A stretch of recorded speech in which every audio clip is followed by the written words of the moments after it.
আর কোনো ফ্যাসিবাদ স্বৈরাচারের হাতিয়ার হবে না পুলিশ বাহিনীর সকল সদস্যকে এই শপথ নেওয়ার আহ্বান প্রধানমন্ত্রীর।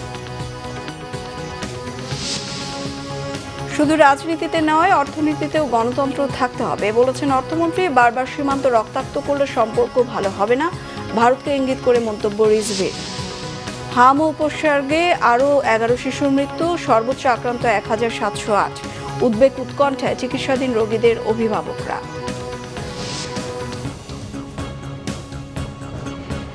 দেখছিলেন ক্রাউন সিমেন্ট সংবাদ শিরোনাম, এবার বিস্তারিত। বাংলাদেশে আর কোনো ফ্যাসিবাদী স্বৈরাচার যেন পুলিশ সদস্যদের দেশ এবং জনগণের স্বাধীনতার বিরুদ্ধে ব্যবহার করতে সক্ষম না হয়, নতুন করে সেই শপথ নেওয়ার আহ্বান জানিয়েছেন প্রধানমন্ত্রী তারেক রহমান। রবিবার পুলিশ সপ্তাহের উদ্বোধন করে তিনি কথা বলেন। এছাড়া মুক্তিযুদ্ধে মেজর জিয়া ও পুলিশের মরণপথ প্রতিরোধের বীরত্ব তুলে ধরেন প্রধানমন্ত্রী। আরও জানাচ্ছেন জিয়া খান। রাজধানীর রাজারবাগ পুলিশ লাইন্সের রবিবার সকাল 9টায় পুলিশ সপ্তাহ 2026-এর উদ্বোধন করেন প্রধানমন্ত্রী তারেক রহমান।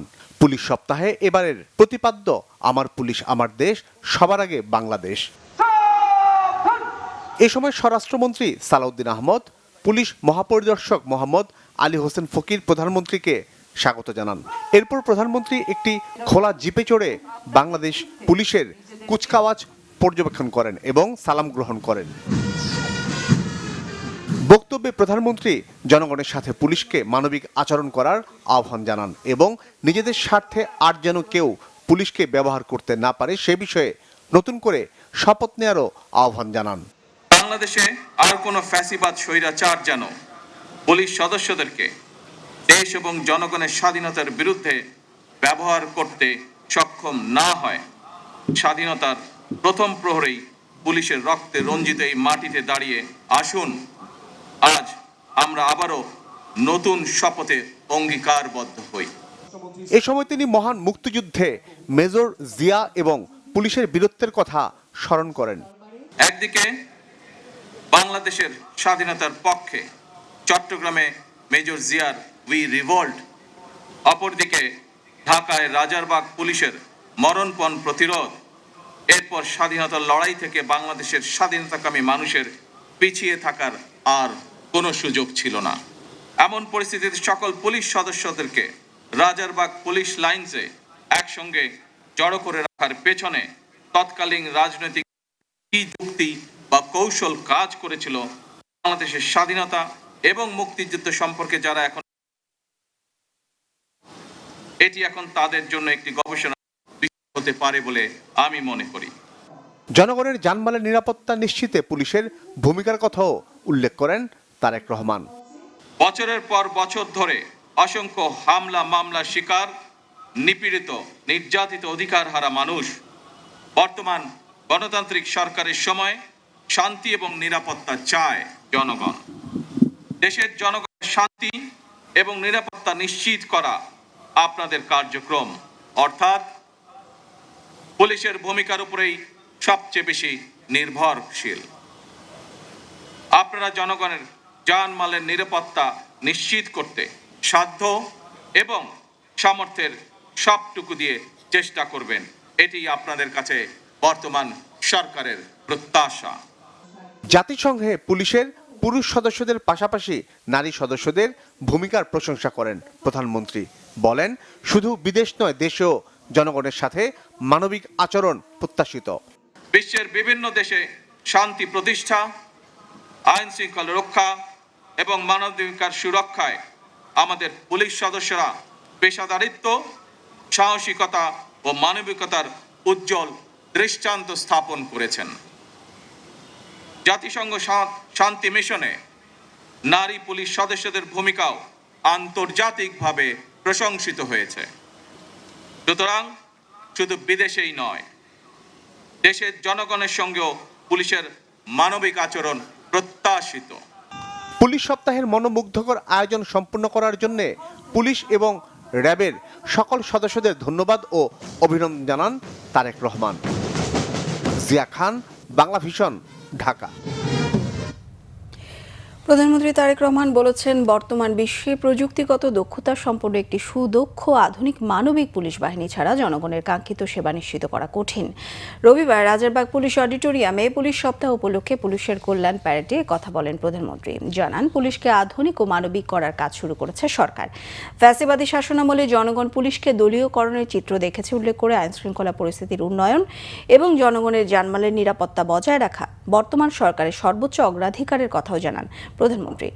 জনগণের বিশ্বাস অর্জন এবং সেই বিশ্বাস বজায় রাখায় পুলিশের সামনে বর্তমানে বড় চ্যালেঞ্জ জানিয়ে পুলিশ ও জনগণের সম্পর্ক আইনগত ও মানবিক করার আহ্বানও জানান প্রধানমন্ত্রী তারেক রহমান। গুরুত্বপূর্ণ দক্ষ এবং তাৎক্ষণিক কৌশলী সিদ্ধান্ত যে কোনো পরিস্থিতি নিয়ন্ত্রণে খুবই গুরুত্বপূর্ণ ভূমিকা রাখে এবং রাখতে পারে। আপনারা কেবল আইন প্রয়োগ করেই বাহিনীর সদস্যই নন, আপনারাই হচ্ছেন রাষ্ট্রে আইন শৃঙ্খলা রক্ষা, জনগণের নিরাপত্তার নিশ্চয়তা এবং ন্যায় বিচার প্রদানের প্রথম দ্বার। সুতরাং পুলিশ যদি জনগণের কাছে বিশ্বাস এবং নিরাপত্তার প্রতীক হয়ে উঠতে পারে, সেখানেই একজন নাগরিক হিসেবে আমি মনে করি সেখানেই পুলিশের সবচেয়ে বড় সাফল্য। এদিকে স্বরাষ্ট্রমন্ত্রী সালাউদ্দিন আহমেদ বলেছেন, পুলিশকে জনকল্যাণমুখী ও আধুনিক বাহিনী হিসেবে গড়ে তুলতে সরকারের আর্থিক সংগতি ও সক্ষমতা বিবেচনায় তাদের যৌক্তিক দাবিগুলো পূরণ করা হবে। পুলিশ সপ্তাহ উদযাপন উপলক্ষে রবিবার প্রধানমন্ত্রীর বিশেষ কল্যাণ সভায় মন্ত্রী এ আশ্বাস দেন। কার্যক্রম আরো গতিশীল ও কার্যকর করতে অতিরিক্ত কর্মঘণ্টার দায়িত্ব পালনকারী পুলিশ সদস্যদের জন্য ভাতা প্রদান গুরুত্বপূর্ণ, যা তাদের মনোবল ও সেবার মান উন্নয়নে সহায়ক হবে। পুলিশ সদস্যদের শারীরিক ও মানসিক স্বাস্থ্য সুরক্ষায় কেন্দ্রীয় বিভাগীয় হাসপাতালকে সুযোগ সুবিধা বৃদ্ধিপূর্বক আরো আধুনিক ও যুগ উপযোগী করে তোলা প্রয়োজন। এসআই ও এসআইদের জন্য সুদমুক্ত ঋণের মাধ্যমে মোটরসাইকেল ক্রয়ের সুযোগ সৃষ্টি করাটা, এটা আমি জোর সুপারিশ করছি মাননীয় প্রধানমন্ত্রী। অর্থ পরিকল্পনা মন্ত্রী আমির খসরু মাহমুদ চৌধুরী বলেছেন, সরকার মেগা প্রজেক্টে না গিয়ে সামাজিক কর্মসূচিগুলোকে প্রাধান্য দিচ্ছে। ফ্যামিলি কার্ড, কৃষক কার্ডও এর অংশ। এর ফলে প্রান্তিক মানুষের জীবনযাত্রার মান বাড়বে। রবিবার রাজধানীর আগারগাঁওয়ে অনানুষ্ঠানিক খাতের উন্নয়নে পিকেএসএফ এবং বিশ্বব্যাংকের যৌথ প্রকল্প রেইজের দ্বিতীয় পর্যায়ের কার্যক্রম উদ্বোধনী অনুষ্ঠানে এসব কথা বলেন অর্থমন্ত্রী। জানান, মূলধারার অর্থনীতির বাইরে থাকা মানুষকে সরকার অর্থনীতির মূলধারায় নিয়ে আসতে চায়। শুধু রাজনীতিতে গণতন্ত্র থাকলেই হবে না, অর্থনীতিতেও গণতন্ত্র থাকতে হবে।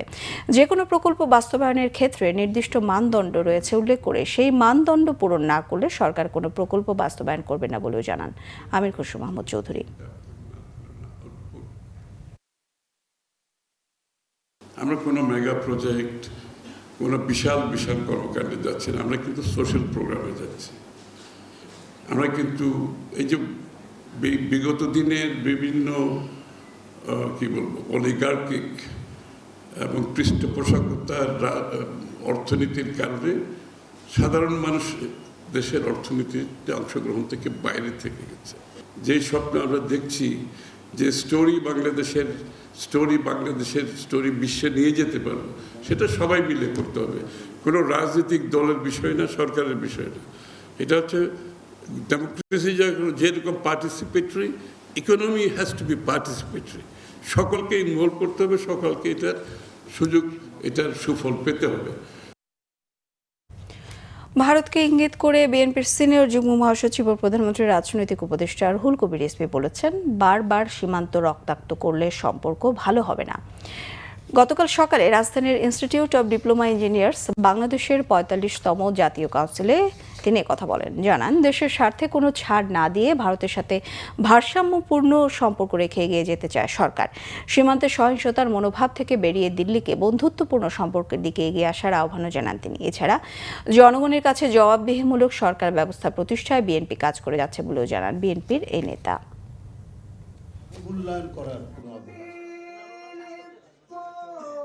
একটি সৎ প্রতিবেশী সুলভ বন্ধুত্বপূর্ণ সম্পর্ক থাকবে, কিন্তু আপনি বারবার সীমান্তকে রক্তাক্ত করতে থাকবেন, এইভাবে তো একটি ভালো সম্পর্ক কখনোই গড়ে ওঠে না। তো সুতরাং দিল্লিকে অবশ্যই এই রক্তপাত বন্ধ করতে হবে। বাংলাদেশের সাথে যদি একটি স্থায়ী বন্ধুত্ব গড়ে তুলতে চান, তাহলে এই যে একটা মানে সহিংসতার মনোবৃত্তি, এটা পরিহার করতে হবে। বিগত দিনে দুর্বৃত্তের সংস্কৃতি তৈরি হয়েছিল, যেখানে শিক্ষা নিয়ে আলোচনার সুযোগ ছিল না বলে অভিযোগ করেছেন তথ্য সম্প্রচার মন্ত্রী জহিরুদ্দিন স্বপন। তিনি বলেন, নৈতিক সংকটের কারণে জাতি হিসেবে পিছিয়ে আছি। গতকাল সকালে রাজধানীর ড্যাফোডিল টাওয়ারে বাংলাদেশ ছাত্র কল্যাণ ট্রাস্টের উদ্যোগে আয়োজিত অনুষ্ঠানে তথ্যমন্ত্রী বলেন, একটি উন্নত সমাজ গঠনের জন্য মৌলিক নীতিমালা থাকা দরকার, যা তৈরি করা রাষ্ট্রের জন্য বড় চ্যালেঞ্জ। তিনি বলেন, বর্তমান সময়ে সোশ্যাল মিডিয়া গণমাধ্যম জগতে বড় প্ল্যাটফর্ম হলেও সেখানে কাজ করার কোনো নীতিমালা নেই, যা সমাধানে সরকার কাজ করছে। প্রধানমন্ত্রী শিক্ষণীয় কন্টেন্ট গণমাধ্যমে প্রচারের তাগিদ দিয়েছেন বলেও জানান। অনুষ্ঠানে প্রবাসী কল্যাণ প্রতিমন্ত্রী নুরুল হক নূর বলেছেন, জনগণের মানসিক অবস্থার পরিবর্তন না হলে দেশ এগিয়ে যেতে পারে না। জুলাই গণ অভ্যুত্থানের পর যে পরিবর্তনের আশা করা হয়েছিল তা হয়নি। সমাজ, পৃথিবী, তার চাহিদা তৈরি হয়ে গেছে কিন্তু ডিজিটাল।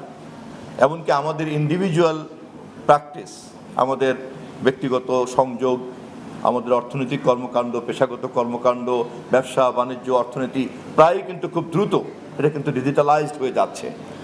কিন্তু এরকম একটা সময়ের সঙ্গে রেসপন্ড করার জন্য রাষ্ট্রের যে পরিমাণ ডিজিটালাইজড ক্যারেক্টার থাকা দরকার, অথবা প্রজন্মকে যেভাবে খুব পরিকল্পিতভাবে ডিজিটাল লিটারেসির মধ্যে নেওয়া দরকার, বিশেষ করে গণমাধ্যমে, তা কিন্তু নাই।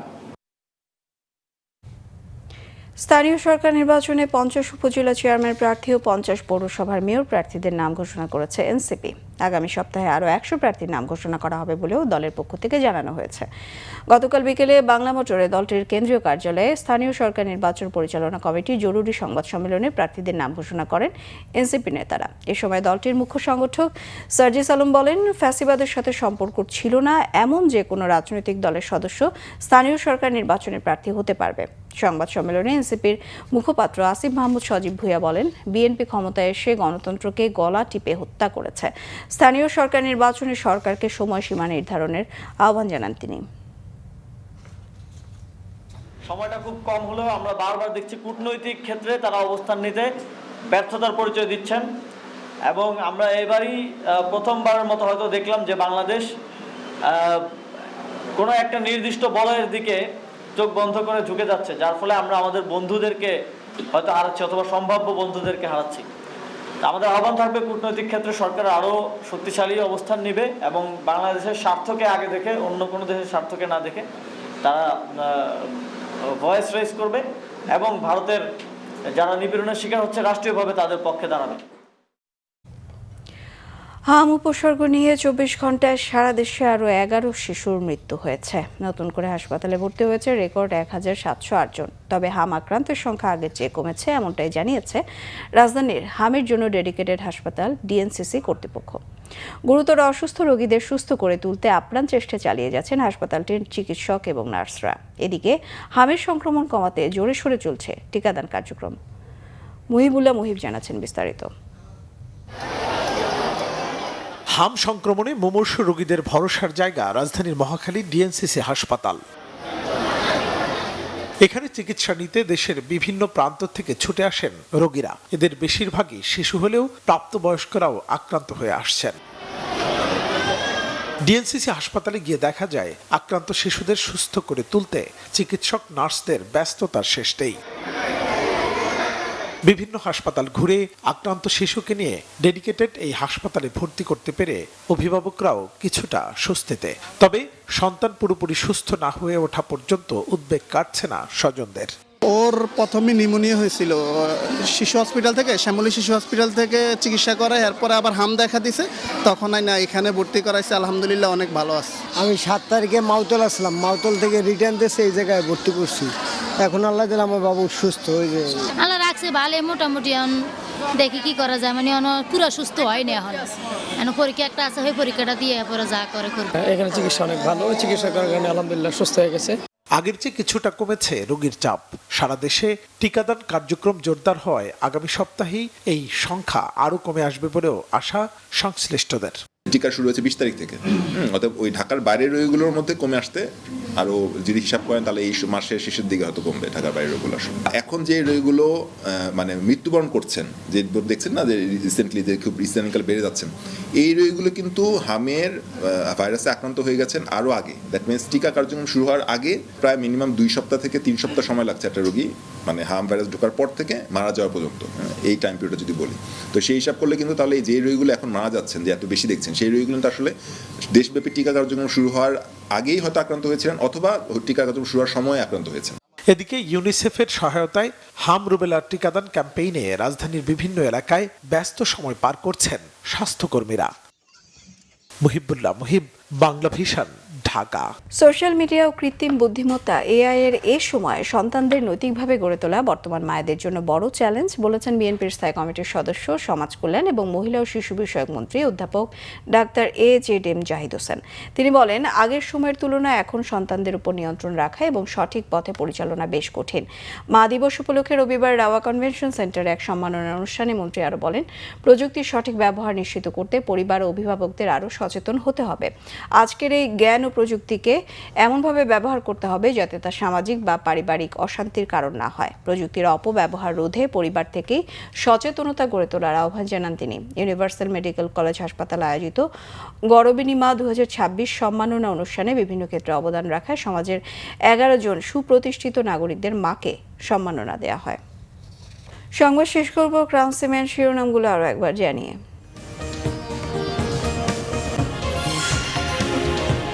আর কোনো ফ্যাসিবাদ স্বৈরাচারের হাতিয়ার হবে না পুলিশ, বাহিনীর সকল সদস্যকে শপথ নেওয়ার আহ্বান প্রধানমন্ত্রী। শুধু রাজনীতিতে নয়, অর্থনীতিতেও গণতন্ত্র থাকতে হবে বলেছেন অর্থমন্ত্রী। বারবার সীমান্ত রক্তাক্ত করলে সম্পর্ক ভালো হবে না, ভারতকে ইঙ্গিত করে মন্তব্য রিজভীর। হাম উপসর্গে আরও 11 শিশুর মৃত্যু, সর্বোচ্চ আক্রান্ত 1708, উদ্বেগ উৎকণ্ঠায় চিকিৎসাধীন রোগীদের অভিভাবকরা।